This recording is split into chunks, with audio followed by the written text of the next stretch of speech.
Shut up and sit down.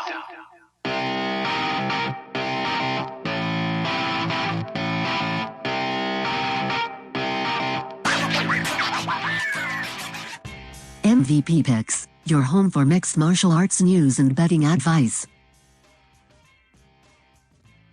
Welcome. This is episode 7 of the MVP Picks podcast. I'm your host, Mike Picklick. A lot of fighters came out, had big things to say. Heard from Colby Covington, Khabib Nurmagomedov, Michael Bisping, Zabit, Magomed Sharipov. Lots of news to talk about. We're going to be doing a new segment called What If, talking about the sport's biggest what if moments. Then we're just going to be looking at this upcoming UFC card, Augusto Sakai versus Jairzinho Rozenstruik. We're going to be looking at the lines and narrow it down to a few picks. All right, let's go.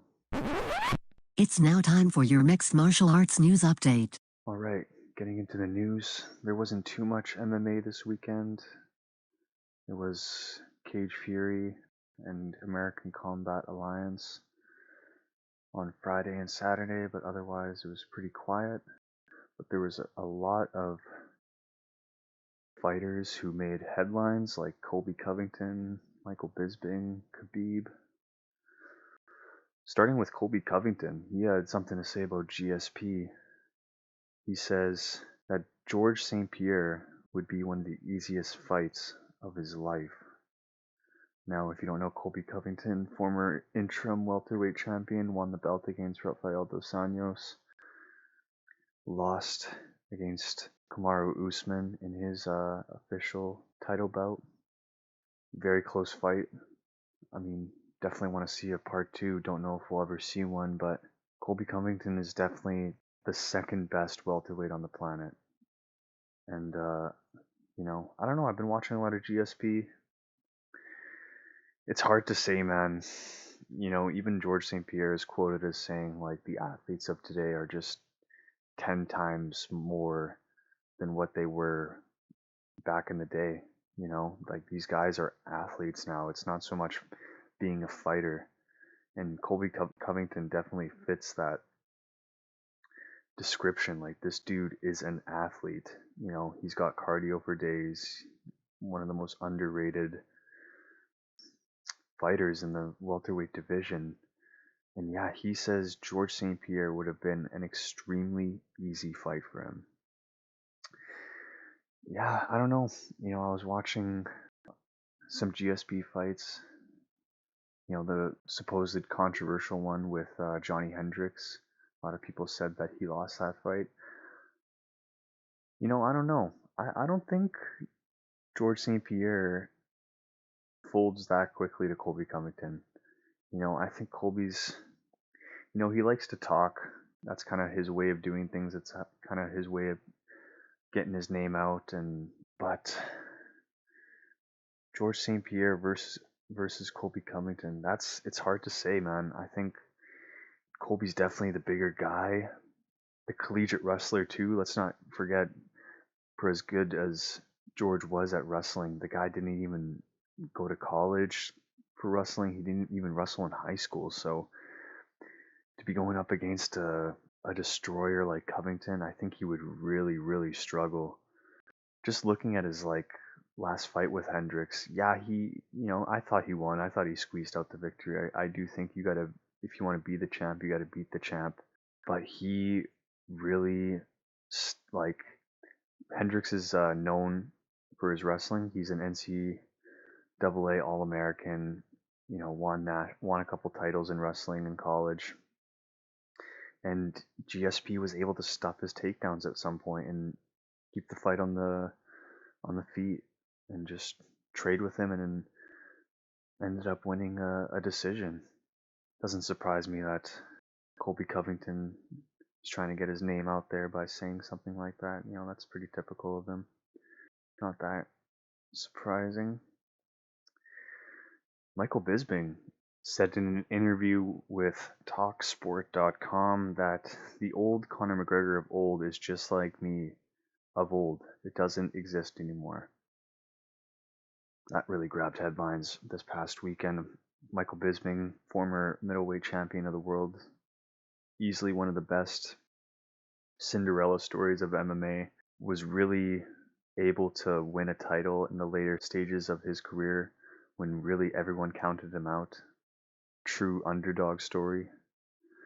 And when he gives his perspective, people tend to listen because if there's anything that Michael Bisping knows, it's how to deal with hardships in the octagon. He's been on these losing streaks. He's been through the highs and the lows of the sport. He's really been through everything. He's experienced everything. And him saying that about Conor McGregor, kind of opens your eyes a little bit, makes you think. I did think Conor was going to smoke Dustin in the second fight. I thought so. I'm not going to lie. But just after that performance, it's like, dang, how true are the rumors that this guy maybe is, money's maybe turned him a little soft. And I don't mean soft in the sense that he's not a tough guy, but just like maybe how often is he training? He's spending time with his family. He's got 3 kids. You tend to not be a savage of a man when you're surrounded by Barbie dolls and fire trucks, toys and stuff like that. But who knows? Conor's definitely going back to his old roots by leaving his family behind for his next fight against Dustin Poirier. So maybe the old Conor can come out a little bit. Maybe he can let that savage come out. Artem Lobov, a training partner of his, was quoted as saying, Conor just looks switched on right now. Like he thinks he puts Dustin away in the trilogy very early. But who knows? Maybe Bisping's seeing something that we don't see. As a fighter, he probably notices things that just the general population and MMA fans just don't notice, So maybe Bisping does see something. In my opinion, I think Conor's still here. I think he's here if he wants to be. The title is kind of, it's going to be tough. I mean, Charles Oliveira is no joke, but I mean, we've seen Conor do insane things in the past. He can definitely pull something together, pull a last run together if he really, really wanted to, but it's all up to him. Khabib Nurmagomedov had a lot of praise for the new champ. Charles Oliveira called him a worthy champion, said that he's glad he beat Michael Chandler, as it wouldn't have been right if a guy like Michael Chandler, who's only had 2 fights in the UFC, won the belt. He said that just wouldn't have sit right with him. But he was quick to name drop his cousin, Islam Makhachev. Not his cousin, his friend, his training partner. Yeah, said that once Islam is fighting for the belt, Oliveira is not going to be there anymore. It's going to be Dustin Poirier. Now, what I took from this is that I think Khabib thinks that Dustin beats Conor in the trilogy and then gets the shot against Charles, and Dustin gets the better of him. I mean, I gotta disagree with him a little bit. I mean, who am I to say to, question the pound for pound king of MMA's opinion? But I mean, we shouldn't be writing off Charles Oliveira so quickly. The guy took out Michael Chandler in the second round, and, Michael Chandler took out Dan Hooker and, in the first round, and Dustin couldn't even get rid of Dan Hooker. It went to a decision when they fought. So, and I know styles make fights, and all this doesn't necessarily matter, but I think Charles is dangerous, man. Like, I think out of his last 9 wins, only one of them has gone to decision. So he's finished all of his fights by either knockout or submission. That's a crazy stat to have. I don't know, who am I to say? Maybe, again, just like Bisping, maybe Khabib sees something that we don't. He fought Dustin, and I think it's fair to say Dustin put him in a lot of dangerous situations, more so than Conor did. Conor did give him the toughest fight, but I think Dustin put him in a lot of difficult situations. He got him in a guillotine choke, a really tight choke. Ended up getting out of it, but yeah, Dustin Poirier to be the lightweight champion when Islam Makhachev fights for the belt. Islam is ranked number 9 right now. He's fighting Thiago Moises in July. So we'll see where that will take him. Islam is 8-1 in the UFC. I didn't know that I actually looked this up yesterday. Islam lost once in the UFC, TKO loss, but that was years ago. Much has changed, and he's now, making his way to the UFC belt.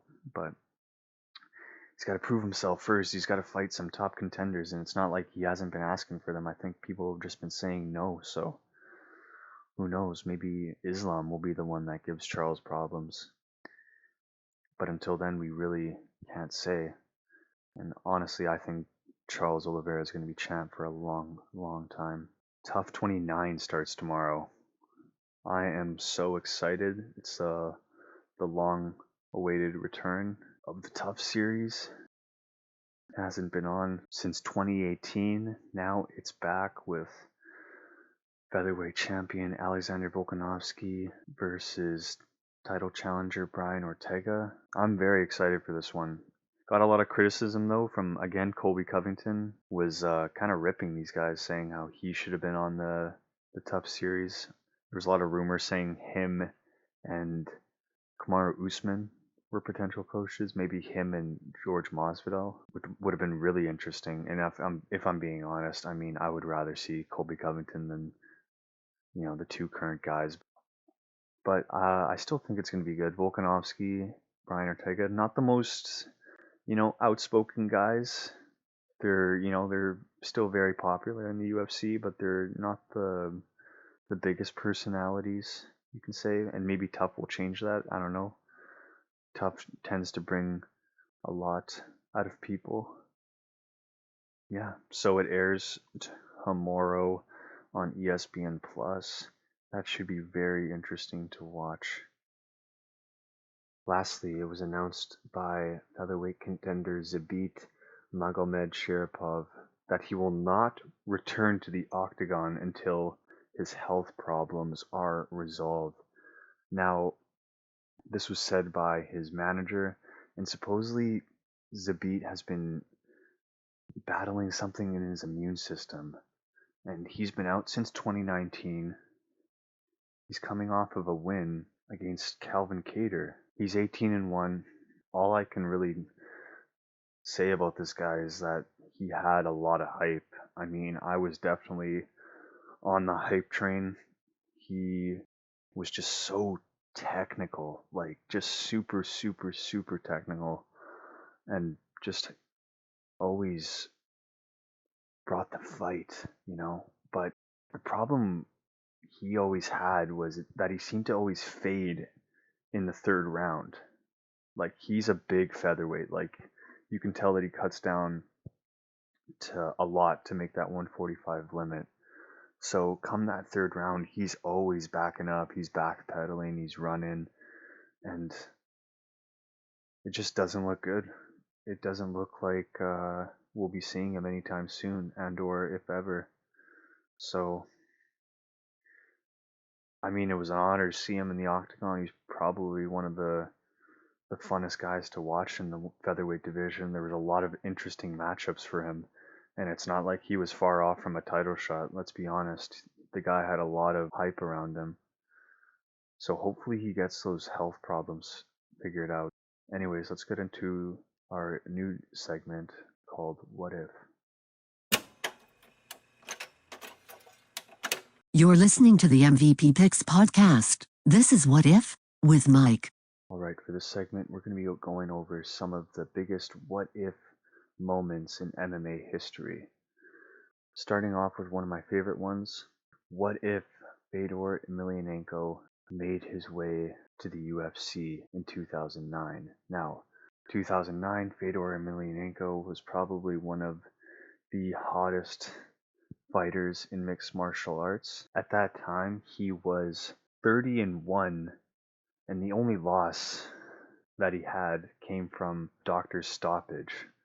So technically, he never really lost a fight, and he was coming off of a big win against Andrei Arlovsky. It was considered knockout of the year, and to celebrate, he traveled to Curacao with his family, and Dana White and Lorenzo Fertitta, who was the owner of the UFC at the time, flew down there and met with Fedor and tried to get a deal done, but they were unsuccessful.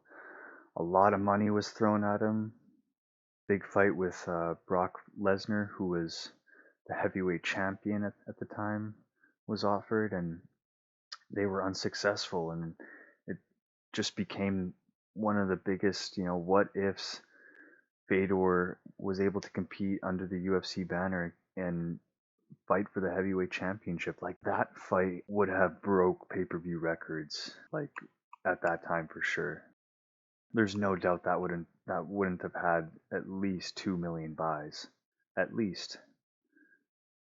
That would have been the biggest fight you could possibly make in mixed martial arts. The greatest heavyweight champion at the time, Fedor Emelianenko, considered by many to be. And then you put him up against this pay-per-view star in Brock Lesnar, who's, just an athletic freak, started late in his mixed martial arts career and was able to get wins over Randy Couture, Shane Carwin, Frank Mir. Just incredible. That would have been an insane, insane fight. And when you look at Fedor and his next 4 fights after that Andrei Arlovsky performance, he went 1-3. He came to Strikeforce, of course, got a big win over Brett Rogers, but just, had a rough go in the next couple fights. Went up against Fabricio Werdum, got submitted, then of course lost to Antonio Silva when it was the Strikeforce Heavyweight Grand Prix. And then just a surprising loss to Dan Henderson in the first round. Fedor was really never the same. I don't know, did the UFC save themselves a little bit of cash? Probably, but it still would have made them a lot of money just considering Fedor's name at the time. And, the UFC was just a PR machine. Can make really anything out of anyone. Like, look what they did with Conor McGregor. He's one of the biggest stars on the planet. Ronda Rousey, Brock Lesnar. Brock Lesnar versus Fedor Emelianenko just would have been insane. Oh, that would have been crazy. But everything happens for a reason, I guess, right? Fedor ended up fighting in North America again, but under Bellator, and just the connection with the UFC never worked out. It's a shame, but what can you do? Anyways, going on to the next one, we got Khabib Nurmagomedov. In 2015, Khabib was actually on the verge of retiring. Khabib pulled out of a lot of fights in his career. This was the 3rd attempt to fight Tony Ferguson in a title eliminator bout. And in an Instagram post, he said, "I want to apologize to my fans. I broke my rib, and again, I'm out of the fight. I really wanted to come back. I'm not sure if I ever will come back. Praise to my fans and my sponsors." So in 2015, Khabib Nurmagomedov, who at one point was the pound for pound best fighter on the planet, wanted to retire. That's pretty incredible.